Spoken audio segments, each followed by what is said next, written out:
I have a question here from Eric on Facebook. He said, my question would be for both of us. When is the breaking point to be pushed into war? When should a country like the United States intervene when not to directly involved or threatened? When not directly involved or threatened. I got it that time. What do you think? When should the United States intervene? Where is that threshold for you? Well, I mean, I don't believe in, cruise missile humanitarianism, the kind that we saw practiced by Bill Clinton for the duration of his presidency. And part of the reason, I'm not some radical libertarian on these issues, but, in every case that I studied, and I speak Serbo-Croatian, I covered the war in Yugoslavia, I understand the political dynamics there.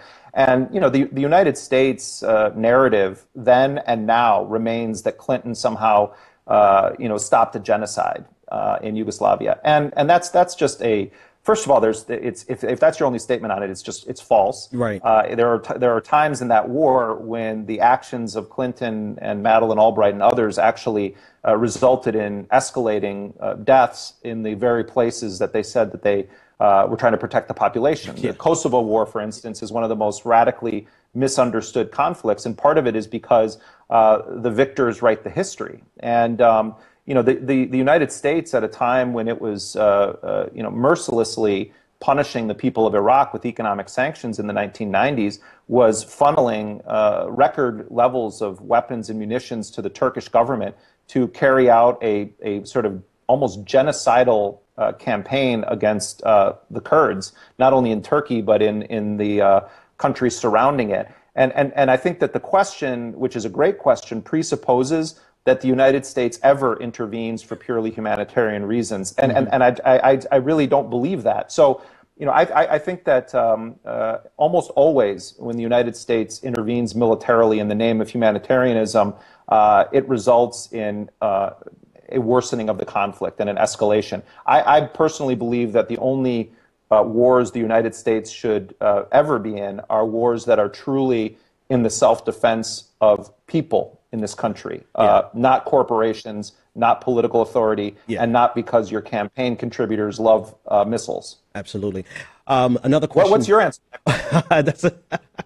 Actually, you're in the hot seat here. I agree. I think they're going to be, this is my stance. Being a non-interventionist is not a foreign policy. I think you can at ebb and flow at times. You can take a step back as a nation and say we need to look internally, we need to take care of things internally, and we don't need to engage in empire building. But there are going to be times throughout world history, we've seen it, there are times that the international community calls on the United States, or even if not the United States, they will call on a global power to have to be involved. And I agree, it should definitely be based on actual national security and not at the bidding of corporations and for the prospect of spreading empire. So that's my quick take on it. But we have one more question. Can I say one other quick thing about that, though, Ben?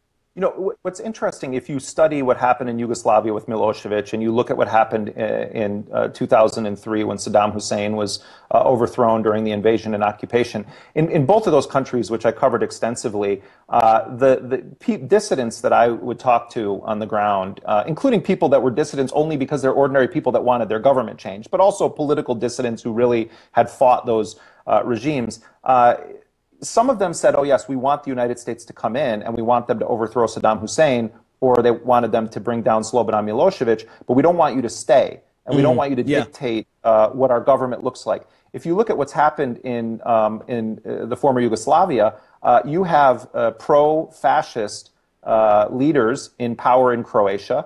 Bosnia is an impoverished state where it's a Muslim country and they're treated like dirt by the rest of the region.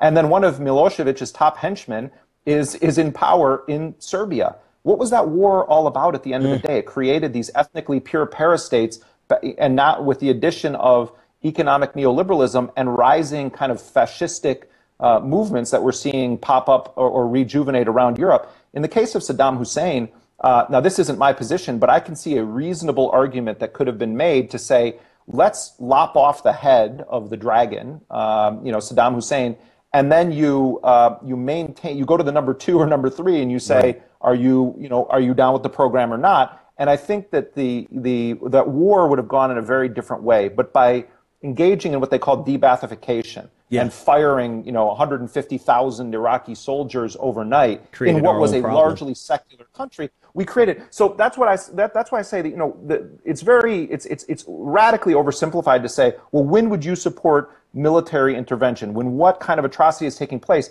There are so many questions to answer before that. Like, is there a diplomatic road? Right. What would the world look like if the United States actually supported an international criminal court that would have jurisdiction over every country, including the United States, Britain, Israel, and its allies?